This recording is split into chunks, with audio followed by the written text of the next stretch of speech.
तर आपण जे काही घरगुती उपाय वापरतो लाईक की मीठ किंवा हळद याच्याने टीथ व्हाइटनिंग होते, तर हे कितपत खरं आहे?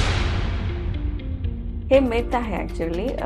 म्हणजे टीथ व्हाईटनिंग होत नाही. तुमचा इनामलचा लेअर ॲब्रेड होतो आणि त्याच्यामध्ये काही ॲसिडिक कंटेंट असेल. आता हळदीमध्ये कर्क्युमिन नावाचं एक कंटेंट असतं, त्यामुळे तुमचं इनामल जे आहे त्याच्यावरती ॲसिडचा मारा होतो आणि मग त्या ॲसिड इचिंग होऊन तुमचे टीथ व्हाईट दिसतात.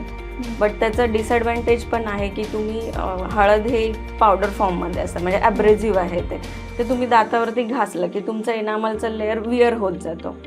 त्यामुळे व्हाईटनिंग होतं, पण तो व्हाईटनिंग कशामुळे होतं की तुमचं लेअर निघून जातोय म्हणून ते टीथ व्हाईटन दिसतं. याच्यामध्ये बरेच जण लिंबू वापरतात, लिंबासोबत मीठ पण वापरतात, पण हे सगळे केमिकल आहेत. त्याच्यामुळे तुमचं इनामल निघून जातं आणि एंड प्रोडक्ट तुम्हाला सेन्सिटिव्हिटीचा त्रास होऊ शकतो. दाताचा वरचा प्रोटेक्टिव्ह लेअर निघून जाऊ शकतो.